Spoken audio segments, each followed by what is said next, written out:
Bonjour, c'est Baptiste, petite vidéo très rapide pour vous parler de Answer the Public. En fait, là, je suis en train de rédiger un article sur le référencement organique, et dans cet article, donc sur le référencement organique ou référencement naturel, j'en viens à expliquer un petit peu, bon voilà, comment vous pouvez faire tout seul pour trouver des sujets pour votre site qui intéressent les gens. En fait, parce que un des gros pièges quand on crée son propre contenu et qu'on se dit allez, je vais faire du SEO tout seul, c'est de créer du contenu au feeling, en s'en fichant un petit peu de ce que les gens cherchent et en faisant pas vraiment de recherche avant de créer le contenu. Donc on se dit allez, ce truc-là ça m'intéresse, je crée du contenu et en fin de compte personne le lit quoi. Donc nous ce qui va nous intéresser aujourd'hui c'est de faire vraiment hyper simple. On va essayer juste de trouver un sujet pour un site.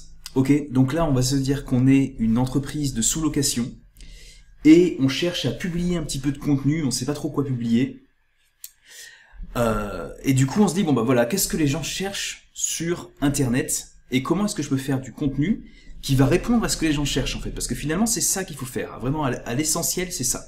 Donc vous n'êtes pas un expert SEO, vous avez juste vos propres moyens, quoi. Vous êtes professionnel dans, en l'occurrence la sous-location.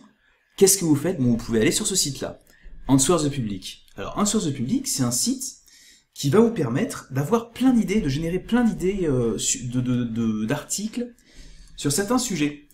Donc par exemple, là je le mets en français, ok, alors région je m'en fiche et tout. Ici je vais juste mettre sous location, d'accord. Maintenant je fais get question, ouais, avec mon bon accent français. Là le logiciel il mouline, et il va me sortir plein d'idées, en fait, en fonction de ce que les gens recherchent sur Google, ok. Donc là on voit qu'il m'a trouvé 39 questions, 36 prépositions, 26 comparaisons, et ensuite par ordre alphabétique, 444. Et ensuite, des questions en lien avec ce thème, il m'en a trouvé une vingtaine. Donc on va commencer par les questions de base. Donc là, c'est-à-dire que le logiciel, il va ajouter comment, pourquoi, qu'est-ce que, etc. pour essayer de générer des questions. Et en fait, il les affiche que s'il y a assez de monde qui cherche ça. Donc par exemple, il y a pas mal de monde qui cherche c'est quoi une sous-location. Ok, c'est quoi, sous-location c'est quoi? Donc là, un premier article que je pourrais faire, c'est qu'est-ce qu'une sous-location? Ou même encore mieux, faudrait vraiment phraser le titre. La sous-location, c'est quoi? Point d'interrogation. Ça pourrait être un premier article intéressant, une première page web intéressante pour ce professionnel-là, hein, qui est donc une agence de sous-location d'appartements. Ensuite, quoi d'autre? Voilà, est-ce que la sous-location est illégale? Est légale. Voilà. Est-ce que la sous-location est légale? C'est une très bonne question. On peut faire une page qui répond à cette question. Donc la page, elle s'appellerait « Est-ce que la sous-location est légale ?» Et derrière, nous, on répond, vu qu'on est professionnel, on peut répondre à ça en détail. Bah oui, c'est légal dans ce cas-là, c'est illégal dans ce cas-là, il faut faire attention à telle et telle règle, et faire un truc bien poussé comme ça. Voilà. Donc là, on a directement plein d'idées, d'articles qui ne sont pas bêtement des trucs qui nous intéressent nous, d'accord? On va d'abord voir ce qui intéresse les internautes, et à partir de là, on fait les pages de notre site. C'est pas l'inverse, ok? Si on fait des pages sur notre site web en fonction que de ce qui nous intéresse, complètement en ignorant ce que les gens cherchent, on se retrouve avec un site web qui n'est pas vu, avec un référencement organique qui est complètement nul. Donc on continue un petit peu. Là on passe aux prépositions. Donc là il ajoute comme, pour, sans, etc. Par exemple avec, voilà, sous-location avec ou sans TVA. Par exemple, sous-location avec Airbnb. On peut faire un guide, là, sous-location avec Airbnb, notre guide pour réussir en 2020. Ok? On continue, on descend. Les comparaisons. Alors ça peut être, dans mon expérience, ça peut être bien ou pas très bien. Ça dépend. Sous-location ou colocation. Ça, c'est un truc qui est assez souvent recherché. Sous-location contre service. Sous-location ou domiciliation. Il y a plein d'articles qu'on peut, ça nous donne plein d'idées de questions que les gens cherchent, auxquelles on pourrait répondre en fait, tout bêtement. Hein, c'est pour ça que le site s'appelle Answer the Public. Donc vraiment, j'aime beaucoup ce site. La version gratuite est excellente. Il y a vraiment pas de raison de se priver d'un truc pareil. Alors là, on n'est pas dans le SEO complexe, d'accord? On n'est pas dans de la recherche de mots-clés. Normalement, quand on fait de la recherche de mots-clés, on est censé regarder si, voilà, par exemple, pour sous-location contre service, on est censé regarder combien de gens précisément tapent ça, Et puis aussi, est-ce qu'il y a trop de concurrence ou est-ce qu'il y en a, enfin voilà, est-ce que ça vaut le coup de faire un article? Si oui, alors combien il faut qu'il fasse de mots? Et puis de quoi, quel genre d'article il faut faire? Est-ce que c'est plutôt une page produit? Est-ce que c'est plutôt une page service? Est-ce que c'est un article de blog? Enfin, il y a une tonne de questions auxquelles on peut répondre, mais ça c'est plutôt quand on est un professionnel SEO, on va se pencher sur tout ça et on va faire voilà au millimétré. Là, moi, mon intention dans cette vidéo, c'est de vous expliquer qu'est-ce que vous pouvez faire sans vous prendre la tête, quoi. Voilà, faire quelque chose, être sûr de faire du contenu qui répond à des questions, mais sans non plus aller dans le détail et vraiment dans l'expertise, parce qu'il faut de l'expérience pour traiter ce genre de données. Et c'est vraiment pas la peine. Vous, si vous êtes un professionnel, c'est pas votre métier de faire du SEO, et que vous voulez créer du contenu pour améliorer votre référencement organique, commencez par ça. Juste chercher des sujets que les gens recherchent dans Google. Voilà. Ok, répondez à des questions. Et là, donc, par ordre alphabétique, ensuite, donc A, B, C, donc vous voyez, à chaque fois, il fait sous-location A, et là, on prend tous les résultats que Google propose, sous-location B, tous les résultats que Google propose, etc., etc.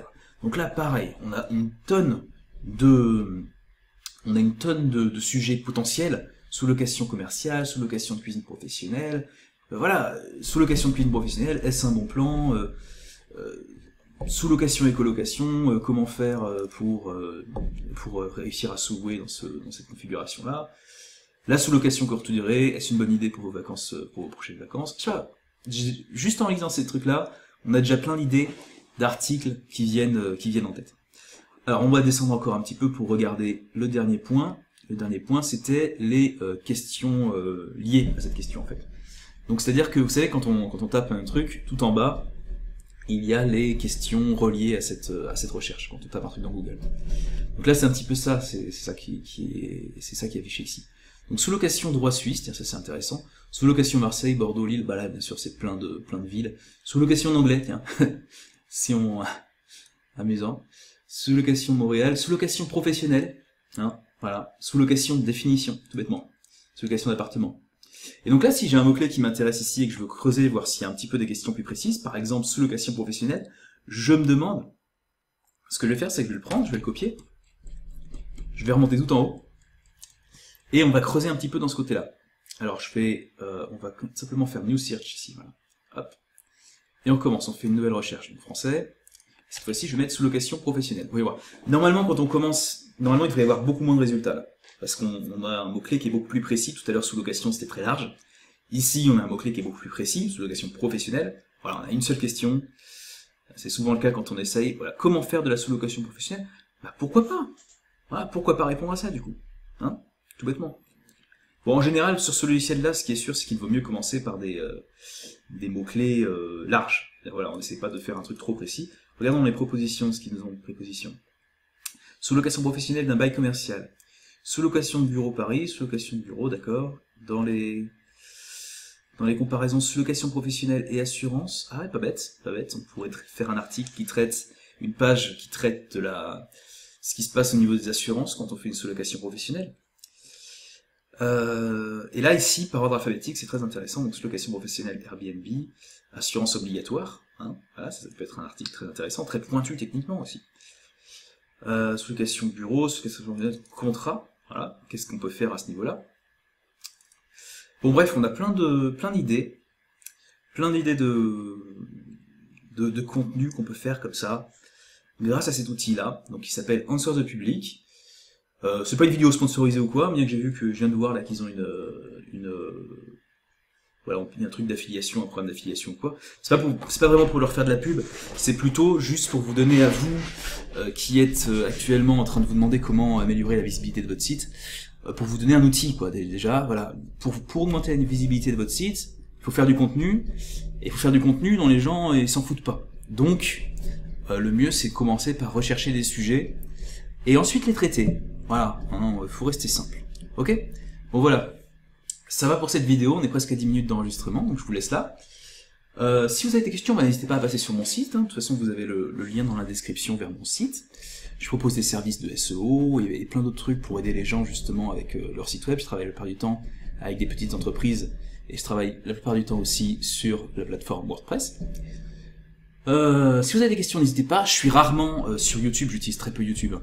Je suis rarement dans les commentaires, donc si vous avez des questions, venez sur mon site, envoyez-moi un mail, ok. Et puis je vous dis à très bientôt. Bonne journée.